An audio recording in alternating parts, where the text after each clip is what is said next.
Do you know anybody in your life that knows that they're right all the time?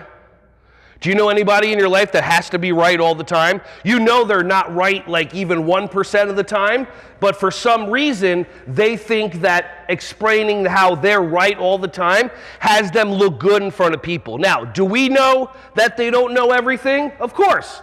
But they're stuck in a program, and it may just be something from trauma. How many of you have heard of trauma? How many of you have an understanding of it? See, sometimes all that happens is something bad happens in a little kid's life, or it doesn't even have to be bad, but the brain interprets it as being bad, and then it makes up a story about it. How many of you have ever maybe raised your hand in school when you were younger, got the answer wrong, the kids laughed at you, and now 15, 20 years later, you're in college or high school or whatever, and you know the answer, and you're trying to raise your hand, you're telling your hand, go up, I know the answer, go up, and it's not doing it.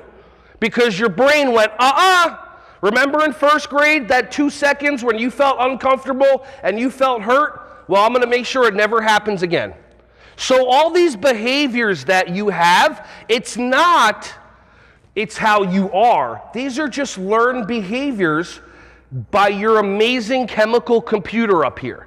So today you're going to get to pick. Do you want to be like number 10, the kid that just shot the basketball, living in win-lose your entire life? Or do you want to maybe be open to being happier, to playing more, and to playing in win-win?